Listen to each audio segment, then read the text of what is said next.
All right, Chris Hayes. You don't know who Chris Hayes is? Looks like you're pretentious.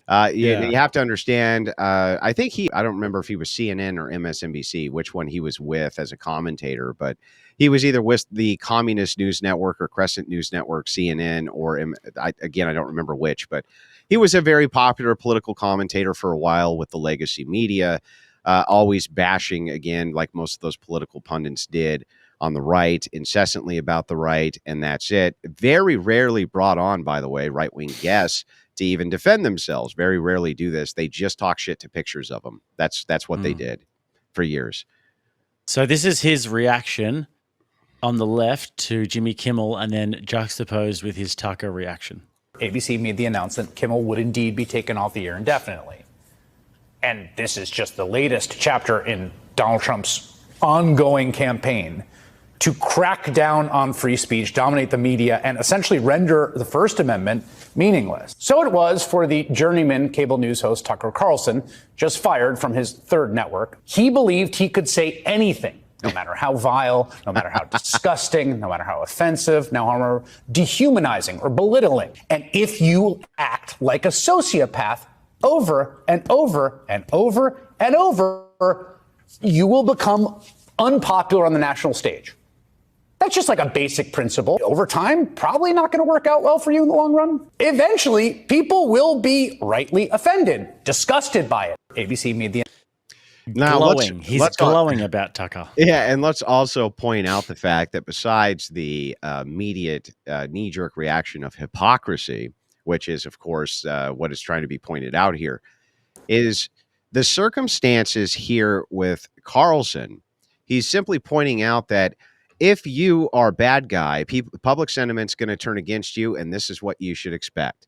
And yet, when it comes to Kimmel, public sentiment turns against him, but that's not what he should expect. Isn't it ironic more than anything? But let's also point this out, that the guy he's trying to lambaste there, Tucker Carlson, has gone on to be a massive figurehead of right-wing politics and a household name worldwide, and one of the richest, most successful political pundits who's ever lived. Chris Hayes is where? Nowhere. Fat lesbian. He's nowhere. Yeah. He's nowhere. Yeah. And that's exactly, and by the way, I just want to point out that I've always suspected that 90% of the cancel culture, which is driven by left-wing punditry and talking heads, is due to sheer jealousy, because they're unentertaining and highly educated. And they believe that due to their education, they should be taken seriously, and other people should not be, who are much more entertaining than they are with the facts that they present. And I've always thought that jealousy had a major component role in this. Yeah, 100%, dude. Have you seen what Don Lemon has been up to? Like, it's actually astounding when you look at it, because he was the big guy at CNN. He goes on to do his YouTube channel.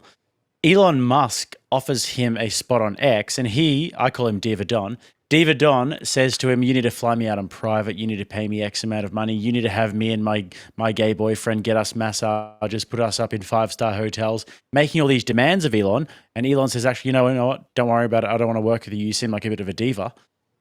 Pies him off. And then Don Lemon's like, okay, I'll go do my own thing. Dude, if you look at his numbers on YouTube, like, he never cracks 100,000 on any videos ever. Mm-hmm. He's like irrelevant. He's begging people for interviews, doing man on the street interviews, and begging basketballers behind the red line and stuff. It's crazy. Well, you have to understand that these networks artificially prop these people up. They came with very, very high senses of pedigree. Most of them had family in media. Rachel Maddow, for instance, I believe was a Rhodes Scholar, and she came highly recommended as an academic. What these media companies wanted to do, especially the left-leaning media companies, they thought they would be able to overwhelm the American public with pedigree.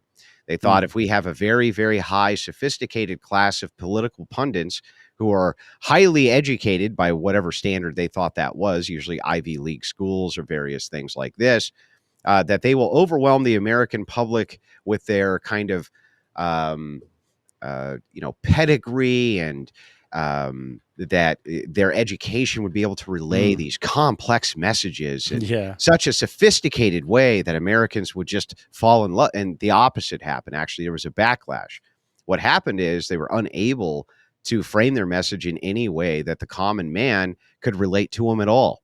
And not only that, they thought that the American people were really stupid, and that if they used a bunch of academic doublespeak, that the electrician on the street wouldn't be able to listen to it and decipher the bullshit, and they did very easily. The reason that Fox News, on the other hand, was so successful is because they said, well, let's put guys in who were construction workers like Sean Hannity, and let's put people in. Was he construction? Yeah, he was a construction worker. He started as a construction worker with a $500 car. They were trying to put more people in who could connect easier with the audience. And then they would also put in their blonde bombshell bimbos with big boobs, right? So the idea here was you get a big show, right? Something nice to look at. And then you'll have people who can relay the messaging in a way that the kind of common man will relate to and connect with. And that formula was a big winner. Well, think about this. Imagine having billionaire backers with these high academic pedigrees, funneling, hundreds of millions of dollars to your network to get these people these multi-million-dollar contracts, and you get your ass kicked by political pundits, many of them who only have a high school education, and a couple of blonde chicks with big boobs, because that is 10 times more relatable to the American public than these glasses wearing dorks who have never been able to relay a competent message in their life in a way that's relatable to anybody ever. Yeah. And that was the difference. And so the seething jealousy is 95% of this has always been about seething jealousy. Yeah, dude. These people who are like the Ivy League elites, they think that they should run the world. They think that they should be in charge. They think that they should be the authority on everything. And it's like, yeah, like Chris Hayes. Well, it's how not are you just going to look like when the blood sport debate era really started to kick off around 2018, and just before that, when it was verging in 2017, leading into 2020. A lot of these academics got put to the question by commoners. They were willing to go and start actually doing IRL engagements and engaging in debates with people who were supposedly far less educated than them, and they got trounced.